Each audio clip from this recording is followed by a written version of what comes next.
As you start realizing that you can fly, you start wondering, what can I do? You get in the air and you're up in the air and you go higher than you've ever been, and then you look straight down and you just let yourself fall. And try to contain that feeling while you're falling and see how close you can get to the ground before you pull up. You get used to that, and then you say, well, what if I try it like this? And then you'll zoom up to the air, you'll flip back, and you just try different, just something new. Currently, we have about 12 students. We're growing faster than I expected. One of the things that I noticed when I started getting into drones, and especially on televised events, there was not very much representation from females and not very many people of color. And I looked at that and I realized this can be a tool that can be used for diversity and just bringing as many people as we can into it. And so I looked to make it available to anyone. For some people, it may not be affordable to get into this hobby. It can be very expensive. I wanted to make it so that that was an aspect that they didn't have to worry about. When they came here, they could join the club and we would provide everything they need and they could just learn and have fun. My goal with the company is to teach children not only to have fun with drones, but to learn science, math, technology, physics, engineering along with it, and to give children an opportunity to learn additional skills while having fun. The first steps that I do use, I give them verbal instruction on what controls what. So when they have the sticks in their hand, I let them know which direction on which stick gives them certain controls.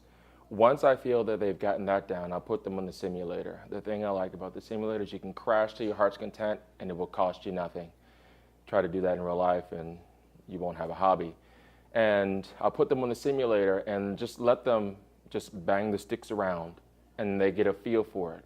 Since children learn so fast, they'll typically naturally start learning how to control and without realizing that they are developing a muscle memory.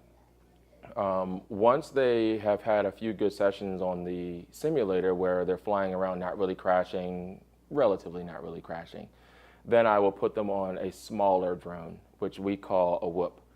And I have them use what's called line of sight, where they're not in the goggles yet, they're just watching it, and I'll have them hover.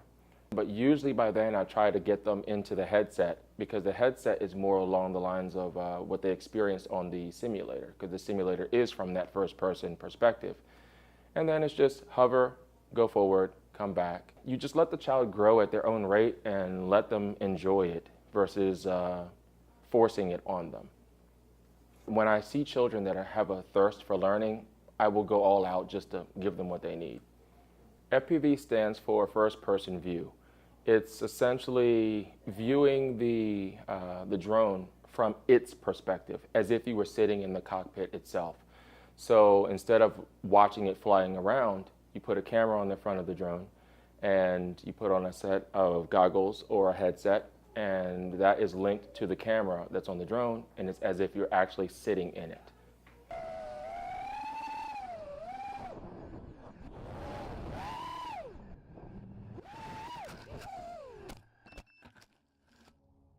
If you're not crashing, you're not trying hard enough, you're not learning.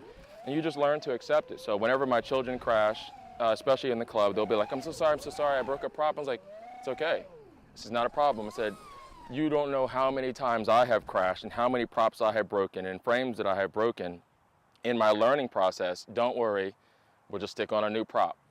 It's really easy for not just children, but for adults, but definitely for children when they're trying something new.